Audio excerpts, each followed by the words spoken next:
Welcome back to the morning show here on Arise News.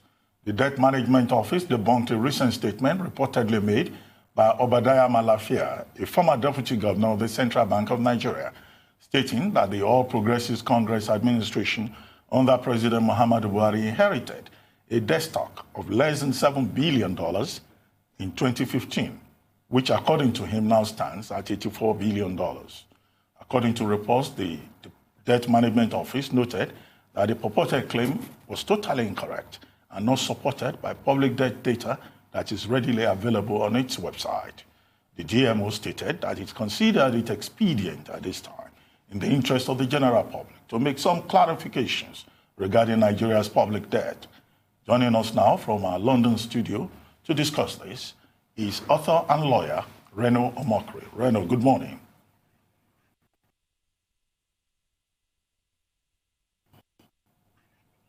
Good morning. Yeah, I'm with you. Good morning. Can you hear me? Good morning. Good morning. Welcome to the morning show. Well, I mean, you must have listened to the introduction about Nigeria's public debt profile. And the controversy is about the exact figures. The figures given by Obadiah Malafia suggesting that the Buhari administration inherited, public total debt of $7 billion. But that has increased, according to him, to about $84 billion within a space of just less than 5 years. Well, I mean, what exactly is the situation? Because many Nigerians are really concerned about Nigeria's debt profile. And I suspect that your interest will be in terms of what happened between 2015 and 2019. Well, here's the thing. I'm going to take the DMO up on their own challenge. They said, go to our website. You see, the DMO is being clever by half. Normally, the DMO is a conservative organization. They shouldn't be making press statements. I understand what's happened here. The Muhammadu Buhari administration has forced them to make these statements, and they're being clever by half. On May 29, 2015, Nigeria owed a total foreign debt of $10.3 billion. Total foreign debt of $10.3 billion. Now, that foreign debt was broken down into this. $7 billion was being owed by the federal government, and then $10.3 billion was being owed by the states. That was on May 29, 2015, on the day that former President Goodluck Jonathan handed over power to Muhammadu Buhari. Now, as I speak to you today, from the Debt Management Office's website, I'm not making these figures up, your viewers can Google or they can go there. Nigeria now owes a foreign debt of $27 billion.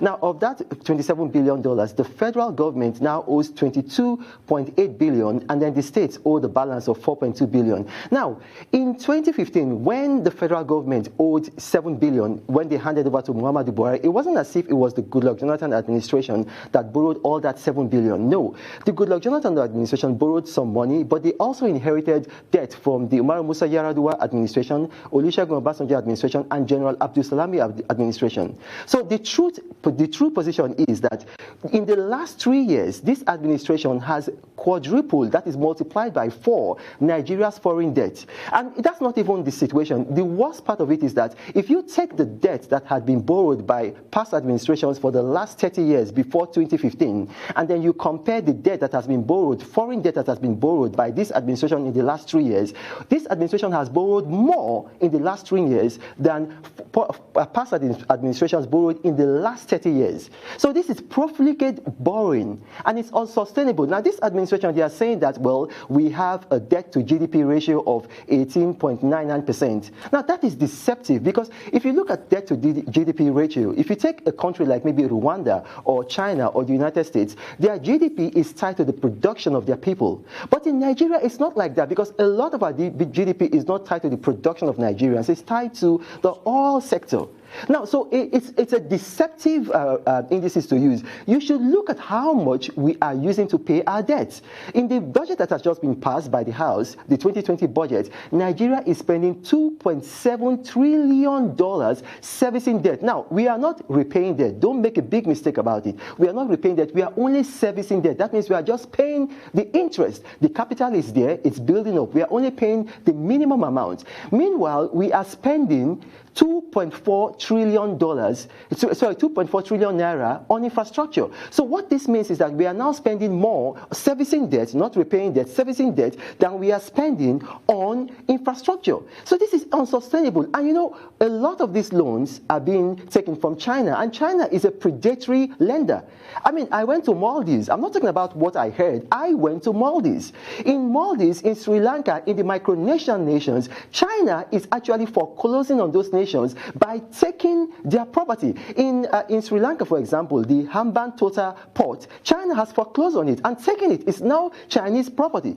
And they've taken lands in these nations. So when this administration is saying that they inherited 63 billion, they are being dishonest. And the reason why they are saying is they are laying ground because they want to take more debt. I think they just asked for about $29.6 billion in debt for the National Assembly to approve. Now, it's very, very important to note this, because if we allow this, President Muhammadu Buhari is about 76 years old, so he claims, and then his administration, you see the kind of people that are there. Now, if God gives them long life, maybe probably they live up to 100 years old, they are not going to be able to pay these debts. It's going to be you and I and our children who are going to be paying these debts. And so the proper situation, Melafia, when he said $7 billion, he was referring to that portion of the debt that was owed by the federal government, which is now, can you believe it, $22.8 billion, which is times 4. I'd like to ask you, so two things. How much domestic debt was left behind by former President Jonathan? And also, foreign reserves left by former President Jonathan were about $47 billion. And yet, we don't have that much to show for it. How would you account for that? Exactly. Look, on May 29, 2015, our domestic debt, the entire, in fact, let me just put it this way, the entire debt that we were owing in 2015 was 12 trillion naira. And I have it here. And now these figures, I have them here. You can go to the Debt Management Office, their website. I have them here. We were owing a total of 12 trillion naira. And then the domestic portion of that was 8.8 trillion 396 billion. Right now, as I speak to you today, we are owing a total debt of 25 trillion naira, which is 2.5 times that. So you're talking about, I'll give you a very good example now. You're talking about the foreign reserve, all these indices there. As of 2015, Nigeria's economy was rated as the 3rd fastest growing economy in the world. Now, that government, that administration, you could see what they did. They built several infrastructure. The biggest infrastructure in Nigeria till date is the 187-kilometer super-fast Abuja-Kaduna rail. It was built by that administration. They also built several institutions. They built 14 universities all over the country. They built a polytechnic. They built a lot of things. Now, what has this administration done with all the loans that they are taking? I mean, on Monday, Daily Trust had as their front page headline, fuel subsidy 1.5 trillion in 2019. Now, you remember when this administration, when General Muhammadu Buhari was campaigning, he said fuel subsidy is a scam. And now he's paying 3 times the fuel subsidy that the previous administration was paying. Now, who is now a scam? Reno, just a moment. I need you to clarify something. Tundu asked you about domestic debt under the Jonathan administration. Did I hear you say 12 billion? Yes. Okay. No. 12 trillion was the total debt. Yeah. 12 trillion. Now, of that 12 trillion, which is the total debt, the domestic debt portion of that was 10,428 billion. Now, of that 10,428 billion, the federal government's portion of that was 8,395 billion. Now, these figures I have here are from the Debt Management website. Yes, I'm just double checking to be sure. Okay, and let me ask you something on that as well. Now, during the Jonathan administration, oil was going for over $100 per barrel. Currently under the Buhari administration, we're at about $50 per barrel. So why was there still a need to borrow under the Jonathan administration? Well, there's a need to borrow because when you offered, and first of all, let me just clarify this. Throughout the Jonathan administration, oil was not at $100 a barrel. It fluctuated. And throughout the Muhammadu Buhari administration, oil was not $50 per barrel. As I speak to you right now, oil is about 64. And then it reached a peak of, I think, about 80. So what you're doing, which is being clever, is that you are giving the highest figure for the Jonathan administration and then the lowest figure for the Muhammadu Buhari administration. Look, there is a need to borrow at any point in time when you have a situation where you have you have an infrastructure deficit. For instance, I'll give an example. Nigeria has a housing deficit of 26 million housing units. With our current revenue, you cannot meet that deficit. So there's need to borrow. But when you're borrowing, you borrow wisely. The best way you can borrow money really is to borrow domestically. So when you borrow domestically, I mean, you're in control of that. So you try as much as possible to borrow domestically, and then if you cannot do that, you borrow externally. Because you see, former U.S. President John Adams, he said that there are two ways to enslave a nation. You either enslave a nation by the sword, or you enslave a nation by debt. Now, that administration, look at how much they borrowed. The federal government, all they owed was $7 billion. Of that $7 billion, only $3.2 billion was borrowed by the Jonathan administration. The rest was debt that was inherited from previous administrations. So look at that. They just owed $3 billion. Now, in 3 years, just 3 years, this administration has added 20. They are now owing 22.8. So you now minus that $7 billion. So that means that this administration in 3 years has borrowed at about $15 billion. So look, what have they done with the money? Look, the economy right now, Nigeria is rated as the world headquarters for extreme poverty. Nigerians are paying more for petrol. Nigerians are paying more for food. Nigerians are paying more for electricity. Reno, sorry to interrupt you. We'll need to take a short break. But before we go, when we return, I would like you to respond to 2 points.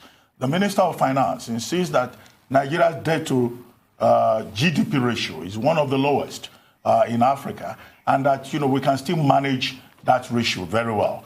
And secondly, the Debt Management Office, commenting on the $29.96 billion loan request, has said that, look, this is part of the country's debt management strategy, and that what the government is planning to do is to replace short-term, high-interest domestic loans with long-term, low-interest external loans. When we come back, I'd like you to comment on that strategy.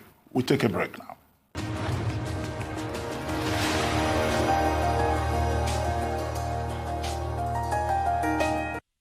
Welcome back to the morning show here on the Arise News channel.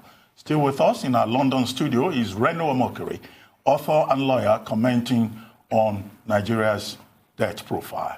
Now, Reno, before we went on break, I'd drawn your attention to the fact that the Debt Management Office is talking about a debt management strategy, which in the long run will be in the interest of Nigeria at all levels, at states and federal government.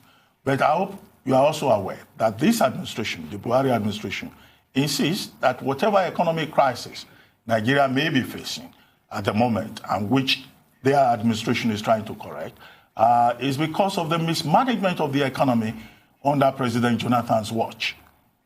They argue, for example, that Nigeria could have had better reserves, that there could have been greater transparency and accountability under the Jonathan administration. And if all of that had happened, then perhaps Nigeria will not need to borrow so much. But that, in the last 4 years, the Buhari administration has just been trying to resurrect or to save the economy from collapse. And don't forget that we had a recession shortly after the Buhari administration assumed office.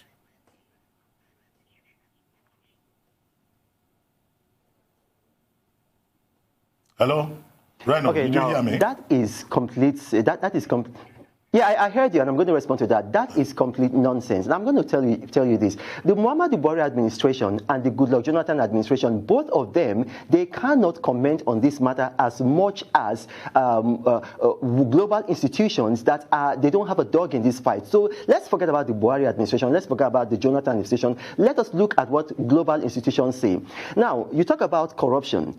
The Transparency International, which is the international body recognized as the adjudicator of who is corrupt, corrupt. In their Corruption Perception Index, they have said that Nigeria is now more corrupt today than it was under the Jonathan administration. Under the Jonathan administration in 2014, we made our best improvement on the Corruption Perception Index. We moved 8 paces forward from 144 to 136. Now, under this administration, we moved 12 places backward. So how can they say that it was the mismanagement of the administration? Okay, now let's talk about the economy. According to the World Bank, according to the World Economic Forum, according to CNN Money, Nigeria was the third fastest growing economy in 2015 when former President Jonathan handed over power to President Muhammadu Buhari. Now, are you saying that former President Jonathan bribed these institutions to give those ratings? Okay, now let's look at it. 3 days ago, Moody's downgraded Nigeria. Under former President Jonathan, Moody's upgraded Nigeria with a B+. Now, Moody's has downgraded Nigeria.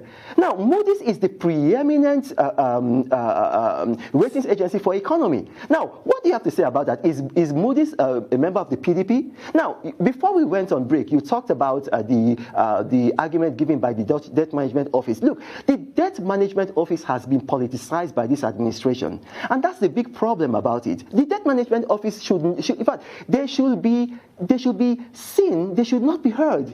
They are now being politicized, because if you look at it, how can you say that our debt to GDP ratio is 18.99 and that is good, and then we can borrow more? That is nonsense, because you are looking at the wrong indices. Right now, okay, I'll give you an example. 2016, we spent 1.46 trillion servicing debts. 1.46 trillion servicing debts. Now, today, in 2020, this budget, we are spending 2.7 trillion. That is double that in servicing debt. What has that told you? That has told you that they have borrowed so much and they are now spending more money than we are spending on infrastructure in servicing debts. Now, look at it yourself now. If your salary, what you're using to look after your children, to pay their school fees, to pay your rent, to look after yourself, if you are spending more paying the debts that you're owing to a bank than all of that, I mean, that is a signpost to trouble. It's an unsustainable debt. And they are saying that they want to borrow $29.6 billion more, when right now we are spending 70% of our revenue not repaying debt, servicing debt. Look,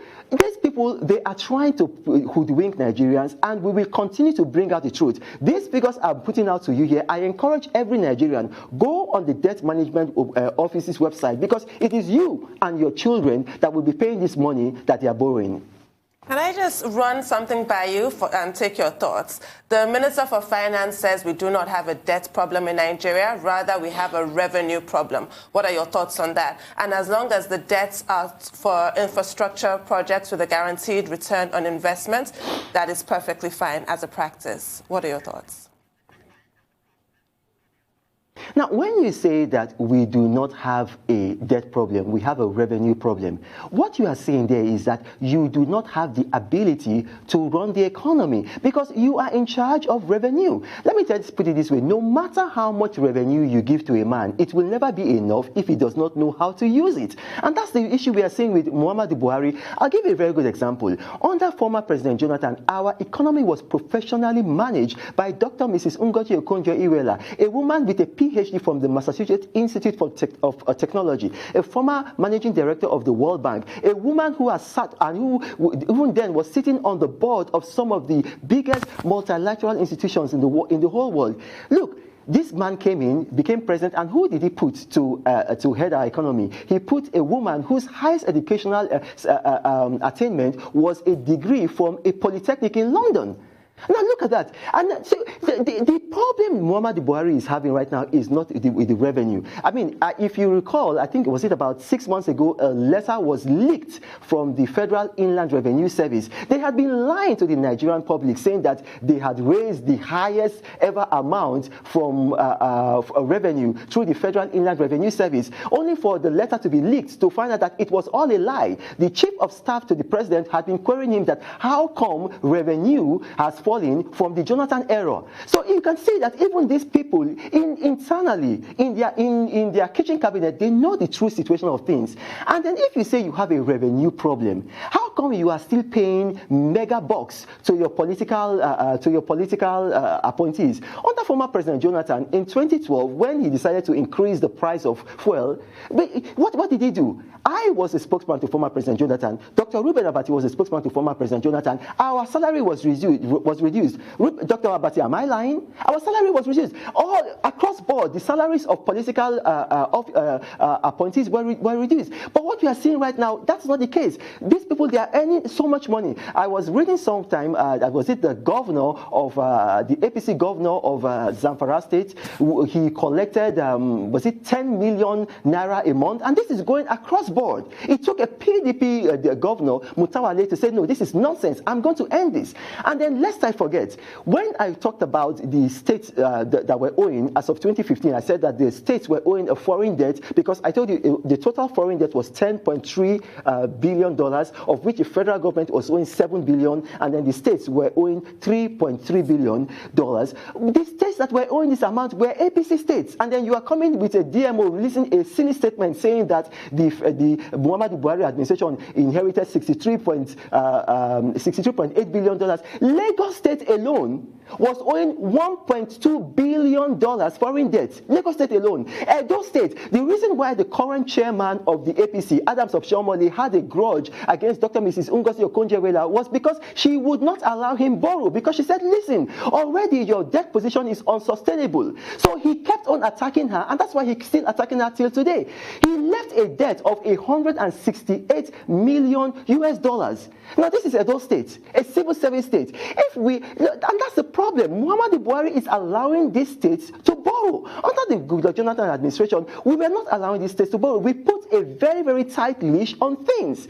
Look, if we allow these people to keep on borrowing, and particularly from China, listen, very soon, our children, your children, my children are going to be slaves in their own country. It is happening. China is doing it right now in Sri Lanka. They are taking Sri Lankan infrastructure. They've taken the Hambantota port. Right now, in Maldives, as I speak to you right now, the finance and the foreign minister of Maldives, they are in Sri Lanka trying to ask Sri Lanka to appeal to China. And China will keep on borrowing you money, even though they know you cannot pay, because they have an agenda. Their agenda is to take over infrastructure in your country. And we are seeing it even in Africa, in the Horn of African nations. I was in Ethiopia. When was I in Ethiopia? I think about 3 weeks ago. We are seeing even the signs of this there. So I'm not coming here as, I don't belong to any party. Right now, I'm in my private business.